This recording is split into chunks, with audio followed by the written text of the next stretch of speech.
Let's get into the reaction from the local business community to find out what the end of the restrictions means for East Texas. Wayne Mitchell is the CEO of the Nacogdoches County Chamber of Commerce. Wayne, what were your initial thoughts on the reopening order? Well, it certainly was a surprise to me, and I suspect will be welcomed by a lot of businesses, especially those in the restaurant and hospitality industry. In a previous interview, I said that I suspected that businesses will be very, very cautious about how they move forward at this point. That I think that they'll be very measured in moving forward. You think a lot of them will stay at reduced capacity for a little while at least? Well, those of us that have the ability, like Nacogdoches, because of our hospitalization rate, we were able to be open with our restaurants and retailers at 75%. I think that most people will be cautious about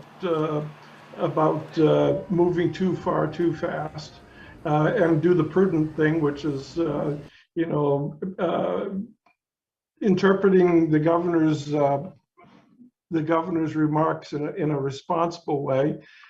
He left the burden of responsibility with those of us in our communities, and I think that we have a clear responsibility to interpret those things appropriately based on our current health situation. From your perspective in this past year, has it been harder to help the existing businesses to stay open and survive, or harder to help the new ones get off the ground? I think the challenge is in both areas. That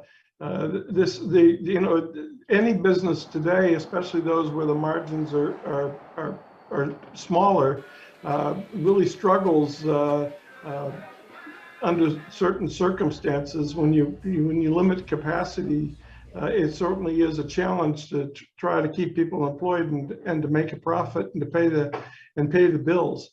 So I do think that some businesses will certainly benefit more than others on this. Those with more resources and that can sustain these limitations probably are better positioned to survive. So I'm in hopes that this will be a boost, and that people that have been struggling will see the light at the end of the tunnel.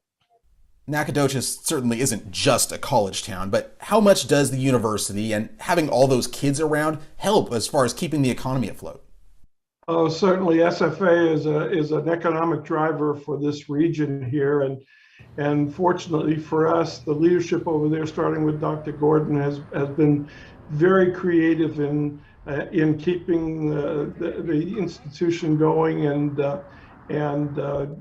we certainly recognize the value of that institution, and they're not immune from the impacts of COVID any more than any of us in the business community are. Have you gotten lots of calls yet from your members asking for advice about what to do when the restrictions end? We tried to, our first responsibility is to get the messaging out right now. We're utilizing the resources of some of the, like the state, the Texas Association of Business and others, which provides us with the language to appropriately identify what the governor is suggesting is appropriate at this point. And our first job right now is messaging, and it's one of the reasons that having a discussion like this with the media is helpful, is it does give us the opportunity to get the messaging out that they need to pay attention, to read what the governor is saying, and to respond appropriately. Wayne, it's been a pleasure talking to you. David, I really appreciate that. It's really nice chatting with you. Have a great day. Having another COVID-19 vaccine makes that light at the end of the tunnel feel a little bit brighter. So we'll talk to the Smith County Health Authority about the impact of Johnson & Johnson's vaccine next here on ETX Covered.